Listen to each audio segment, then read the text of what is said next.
Delhi high court রক্ষা কবচের আর্জি খারিজ করার পরে বৃহস্পতিবার সন্ধে বিশাল পুলিশ বাহিনী নিয়ে দিল্লির মুখ্যমন্ত্রী অরবিন্দ কেজরিওয়ালের বাড়িতে পৌঁছয় ইডি। টানা ঘন্টা দুয়েক জেরা এবং তল্লাশির পর দিল্লির মুখ্যমন্ত্রীকে গ্রেফতার করে ইডি। ইডির দাবি, আবগারি দুর্নীতি মামলায় কেজরিওয়ালকে গ্রেফতার করা হয়েছে। এর আগে এই মামলায় দিল্লির উপমুখ্যমন্ত্রী মনীষ সিসোদিয়াকে গ্রেফতার করেছিল ইডি। গত সপ্তাহে গ্রেফতার করা হয়েছিল তেলেঙ্গানার প্রাক্তন মুখ্যমন্ত্রী কে চন্দ্রশেখর রাওয়ের মেয়ে কে কবিতাকে। কেন্দ্রীয় এজেন্সির দাবি, আবগারি নীতি তৈরি করে দিল্লির মুখ্যমন্ত্রী এবং আপ নেতারা প্রায় 100 কোটি টাকা ঘুষ পেয়েছিলেন। একই সঙ্গে এই নীতির ফলে সরকারের 2800 কোটি টাকার রাজস্ব ক্ষতি হয়েছে। মদের কালোবাজারি বন্ধ করা এবং সরকারের রাজস্ব বৃদ্ধি করার লক্ষ্যে 2021 সালে দিল্লির লাইসেন্সধারী মদ বিক্রেতাদের একাধিক ছাড় দিতে আবগারি নীতি চালু করেছিল অরবিন্দ কেজরিওয়ালের সরকার। মদের হোম ডেলিভারি এবং দোকানগুলি ভোর 3টে পর্যন্ত খোলা রাখার অনুমতি দেওয়া হয়েছিল। দিল্লির সরকার দাবি করে, আবগারি নীতি তৈরির ফলে সরকারের আয় 27% বৃদ্ধি পেয়েছে, যার পরিমাণ প্রায় 8,900 কোটি টাকা। তবে মদের এই বিপুল ছাড়ের ফলে রাজধানীতে অর্থনৈতিক অপরাধ বেড়ে গিয়েছে বলে কেন্দ্রের সরকারকে রিপোর্ট করেছিলেন দিল্লির লেফটেন্যান্ট গভর্নর ভিকে সাক্সেনা। তিনি সিবিআইকে তদন্তের পরামর্শ দেন।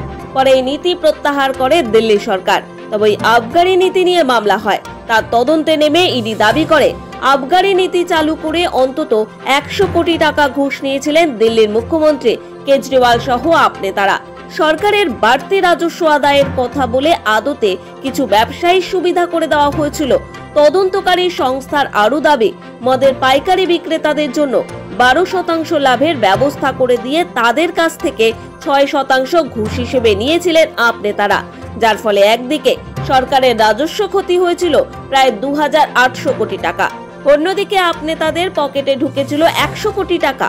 আপ নেতৃত্বের অবশ্য দাবি, কেন্দ্রীয় এজেন্সিকে অপব্যবহার করে বিজেপি দিল্লির ক্ষমতা দখল করতে চাইছে বলেও অভিযোগ করেছে আপ। 2 साल से ये जांच चल रही है, लेकिन 2 साल की जांच में एक पैसा भी ना सीबीआई को मिला है ना ईडी को मिला है।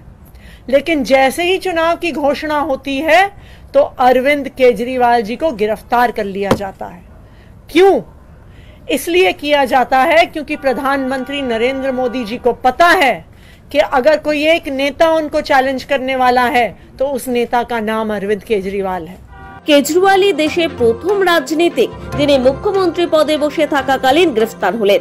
এর আগে চলতি বছরের জানুয়ারিতে ঝাড়খণ্ডের তৎকালীন মুখ্যমন্ত্রী হেমন্ত সোরেনকেও গ্রেফতার করা হয়েছিল।